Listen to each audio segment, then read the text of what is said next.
Paula Moore. We're here at the city's crime lab where each year more than 200,000 different pieces of evidence are examined. Sue Narveson is the administrator. Sue, give us an overview. This is an incredible place. Yes, it is. It's a full-service crime laboratory, and we have approximately 80 people employed here. And we provide service in the area of firearms examination, tool marks, toxicology, sexual assault cases that are dealt with through our serology and DNA program.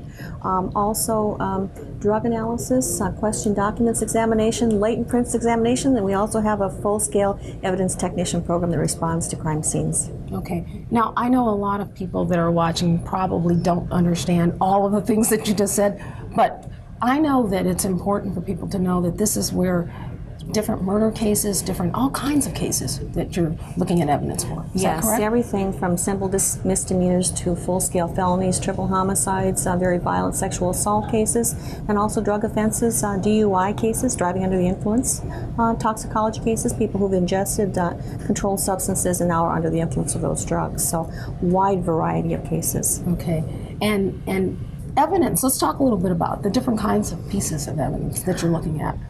In most cases, the number of items of evidence can range from a simple drug case, which may involve one item of evidence involving a baggie of marijuana, could also involve extensive array of evidence collected at a very major crime scene, homicide, sexual assault cases, and we may have hundreds of items of evidence to go through that may involve numerous parts of the laboratory in the examination of the complete case. Okay.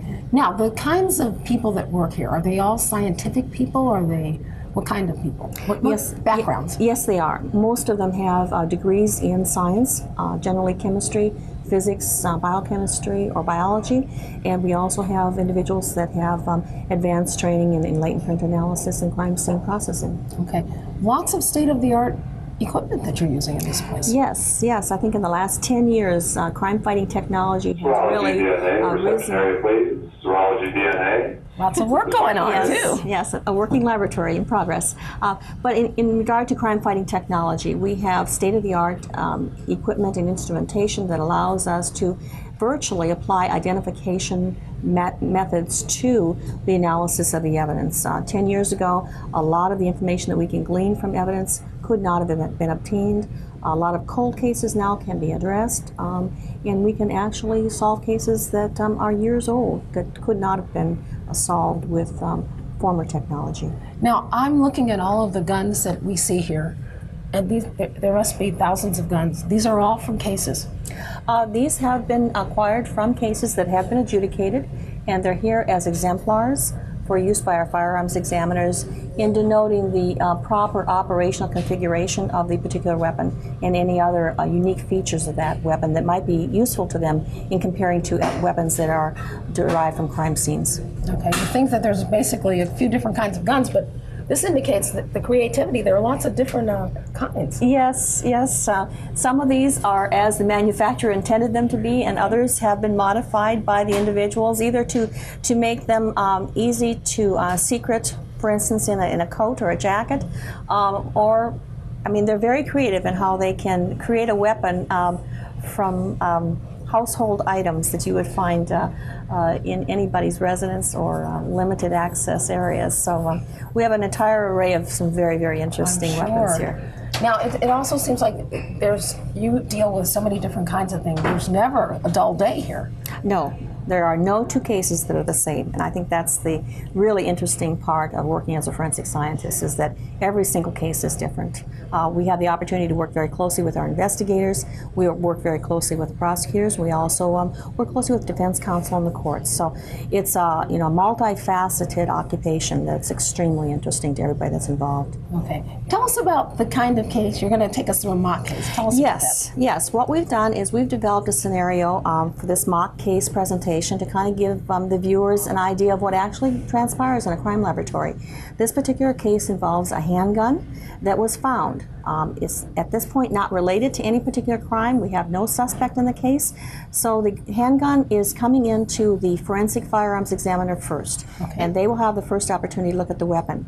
We've also included with this mock case scenario a biological fluid, blood, is on the gun, and we'll note as the examiner opens up the evidence that there's some ridge detail, which is indicative of a possible latent fingerprint that's in that blood. So we all know that fingerprints can identify people. DNA technology can now be used to identify people, and certainly firearms information can help us perhaps tie it to a cartridge case or a bullet that has been recovered from a prior homicide or shooting, drive-by shooting, for instance. DNA may be able to help us link it to a case that has been worked prior with no suspect. Okay. And likewise, latents. We have an automated fingerprint identification system. We may be able to get an idea as to who actually fired that gun. Okay, well listen, I'm excited. Let's go to firearms. All right, let's go. Hello, Randy Leister. How are you? Good. You are a criminal supervisor here, Yes, and this is Firearms Department. that's correct. Tell us what's happening with our gun. Yes, this particular pistol was received into the Firearms Section of the crime lab.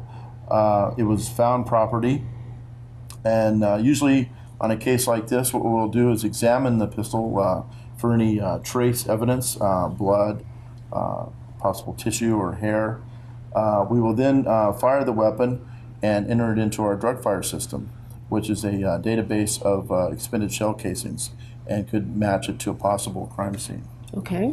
On examination of this weapon, we examined the slide here, found some blood and some fingerprint ridge pattern, All right. and which we would turn over to the latent print section. Also, on the end of the muzzle of this weapon, we found some blood on the outside of the barrel and on the inside of the barrel, which would indicate possible blowback from the victim, and possibly someone was shot at a close range, Okay. and their blood would actually blow back onto the gun. Okay, and this is a computer generated? Yes, it's Photo a of that? digital photo Digital of the photo. evidence. We try to document all the different biological material on the pistol before we take any samples off Okay. of the gun. Now, after the gun goes to those two other departments, DNA and latent prints, and comes back to you, what's the next step? We will then test fire the pistol in our range and take the test fired casings and enter them into the drug fire system. Okay, well, let's go ahead to that next step. Okay. Is it this way? Yes. After we receive the pistol from the DNA section, all the trace material has been removed. We will test fire it in our bullet recovery system. This is a basket that we drop down to recover the bullet once it's fired into it.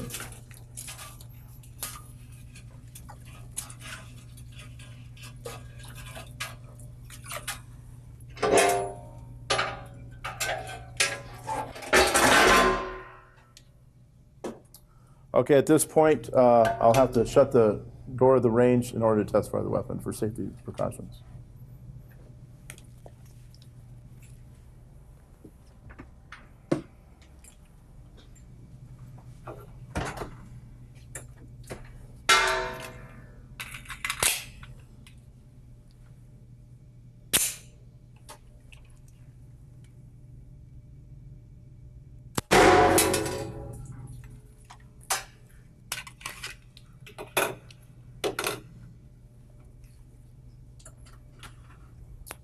Okay, we now have the gun fired, and we'll take the expended casing and enter it into the drug fire system. Boy, was that loud. That Yeah. bullet, I heard it way outside. Yeah, 38 Super is pretty loud. Now that we have test fired the pistol, I'll then give it to Eric, and he'll enter it into our drug fire system. Okay. This is a FBI system. It's a national database of expended shell casings, and there's recovered weapons in the database, such as this one, and also recovered shell casings from different crime scenes. Okay. Now, Randy, what are we seeing right here? This is the breech casing? face of the shell casing. This is when the primer slams back into the breech face of the weapon and makes certain marks from the weapon. And you can see the corresponding lines there. Eric has a cold hit on there related to a unsolved homicide scene. Okay. So And that's a match, right? yeah, so we've now tied this expended casing to a homicide scene. Wow. And that helps you to solve the cases. Right. Now we have it tied to a scene, so we know certain players, the victim involved in it, and hopefully we can find out whose blood this is and whose fingerprint this is. Okay, speaking of fingerprints, is that our next step? That would be our next step, to go to the latent print section. Okay, thank you very much. Hi, how are you? Hi. We are in latent prints. Yes, we are. Robert Miller, how are you? Very good. Thank you. Okay, now I was told I need to wear these glasses. Tell me about that. Yes, you do. This is a forensic light source, and it has a very intense light that can be damaging to your eyes, and therefore you need to have the glasses to protect Is them. it like a laser light or something? It's very similar to a laser. However, in the old days, we used to use lasers that would have taken up an area the size of this room, and now we just have a light source that is small, is compact, is portable, and gives the same amount of power. Okay. Now, Robert, what about the fingerprints on this gun? Well, on this gun, we have a blood impression, and with this light source, we can enhance the blood impression and take a photograph of it, a digital photograph, that can be captured, and then we can enhance it and send it to another area known as the APHIS system. Okay. Now, tell us, how does this work? Why don't you show us how this works? Well, this light source has a varied range of wavelengths or light colors, and that ranges from white light all the way through infrared. Okay. And what I'll do is demonstrate how the lights change. As you see it cycle through different colors, some of the colors tend to work better with blood to enhance them, to make them more visible for camera. So what I'll do is pick a good wavelength. Now, does it vary according to what evidence you're looking at? Yes, it does. In normal processes of evidence like this, we would chemically treat it and try to capture any kind of latent prints or develop any latent prints that are on the gun. However, we know that we have a blood print here, so we need to preserve the evidence, the blood itself, for any future testing, whether it's DNA or any serological testing. So therefore, we're going to just photograph it, and then it'll go back over to DNA, and eventually we will do more processes to this gun. Show us the process. Show us how that works. Well, right now, as you can see, the light is focused on there, and I'm going to take a picture with this digital camera. Okay. Focus on this. Okay. And then this is tethered to a computer, which will now take the picture. Okay. And here we have the picture of the blood impression that we have on the side of this gun. Okay. And from here we can enhance the impression and export it to our computerized fingerprint system. Okay. And that's where I'm headed to next. That's where you're headed. Thank you very much. You're welcome. Hello, Frank Rogers, Assistant Administrator. Paula Moore, how are you? Good, Paula. This is the second part of our unit on fingerprinting. Yes, on latent Latent fingerprints. prints. This is the automated fingerprint identification section. Okay. First of all, what does latent prints mean? Latent prints, Paula, are unique in as much as they're chance prints. They're prints that are left unknowingly on a surface, like a crime scene on a piece of evidence, as opposed to an ink fingerprint that's taken intentionally for identification purposes at a later date. Okay. Now, you've heard no two fingerprints are the same. Is that correct? Yes. Not only are no two individuals' fingerprints the same, each of your own fingerprints are unique to each other. Identical twins will have the same DNA, but they will have unique fingerprints. Okay. What are we seeing right here on the screen? This is the latent fingerprint that was imported from the room that we just came from. It was a fingerprint that's in blood on a weapon that's already been tied to a homicide scene. All right. And I understand we have the results of this. Yes, this was a cold case to where we had no suspects. We put it into this computer, searched it, and the results are on this monitor. Okay. And we have made an identification. Now, is that considered, that's a match? That links that to that person, right? This fingerprint removed from the gun is identical to the fingerprint that appeared on the ink fingerprint card bearing the subject's name. What's the next step after that? The next step after this is to pull the actual hard copies of the fingerprint card and the actual latent fingerprint, do a side-by-side comparison, and write a report to the detective. Okay. And then armed with that, is that case solved? The Or fact that the closer? subject's fingerprint is in blood on the murder weapon certainly would make him a presumptive suspect. How many cases a year do you get that you're able to make that kind of a match? And how long does it take to actually go through the system? On cold cases with no suspects through an APHIS system, it takes approximately 8 to 10 minutes, and we have average about 1,000 to 1,200 cases a year.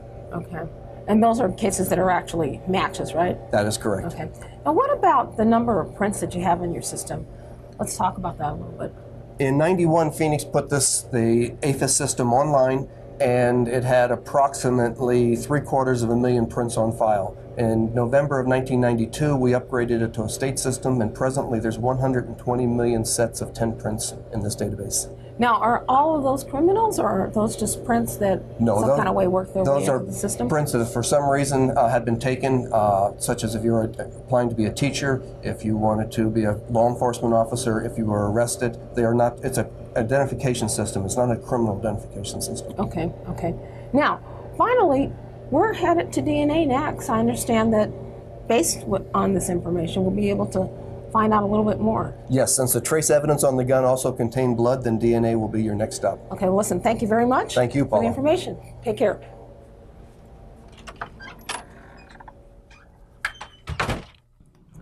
Susan, I understand this is the DNA area, and this is the final area we're going to be looking at. Yes, actually this is the first step in the process of identifying samples suitable for DNA testing, collecting them, and submitting them for the DNA analysis. Right now what you see is Dave is actually swabbing a known blood stain, and he's going to do some presumptive testing on this particular stain just to verify that his reagents are functioning properly. This is a control that we run before we do any kind of a test analysis. You'll also notice that the gun is here. Positive indication of that reagent working appropriately is that we get a nice fuchsia color. So he now will run a dampen a swab and actually do some testing. Okay, of now a control area. You've been in this area a long time. Yes, actually since 1985. I started as a serologist, doing exactly what Dave is doing, looking at the items of evidence to determine whether there might be biological materials associated with it. And in this particular case, we know that there is a blood stain, since it's a mock case. And Dave has, just prior to starting his testing, has actually documented what he received through a digital image capture system. And this gives us a permanent record of the item and also any stains that might be on that item. Okay. And and that's a digital photo. That's a digital photo that's captured, can be held electronically, Okay, pulled now up. is that what we're seeing on the computer? Yes, that's what we see over on the computer to our right. Okay. And he's able to actually make notes on that particular image to point out where the stains are that he's testing, and eventually we'll collect for DNA testing. Okay. And as you can see, he's done some presumptive tests now on the stain that was associated with the latent print ridge detail. Okay. And he'll also be doing a presumptive test now of the stain that's located on the barrel. Okay, there are lots of elements and lots of components to the DNA section. Yes, there are, and this is just the first step. Once he finishes preliminary tests, then he will take a swab and actually dampen it slightly and collect whatever blood that remains on this particular gun, and we'll submit that sample for DNA testing. How long does this whole process take for the DNA? part? DNA analysis takes anywhere from 2 to 3 weeks, and that will depend on the complexity of the case, how many samples are being asked to be looked at. Okay. And the first step is going to be extract the DNA from the blood or the biological material that it's associated with, and then we go through a process where we actually determine how much DNA we have. It's a quantitation procedure. From that point on, we will do a copying of the DNA, and that's referred to as polymerase chain reaction, or PCR, where we actually target specific regions of the DNA molecule. In this case, we actually look at 13 positions on the DNA molecule to assist us in our profiling or typing of this particular sample. Once that's completed, then we put those copied or amplified products into a genetic analyzer. Okay. And it's an automated instrumentation. It's used throughout the state of Arizona and also throughout the nation to be able to actually derive a DNA type. And that's what we're going to see now, is what a DNA profile looks like. Let's take a look. This is it. This is part of it. Now, as I mentioned, we're looking at 13 different DNA sites at the same time. So in this particular screen, what we're seeing is 2 locations on the top line in blue and 4 different locations on the bottom line in green. and then another location here in black. This is one set of reagents, and we also will have another set of reagents that will allow us to look at additional sites. Okay. Once we've compiled all of the data, and the data, I mean, how often do we see this particular DNA type, and we combine all that information from 13 different DNA sites, we virtually eliminate all other individuals that could have been a source of this particular sample.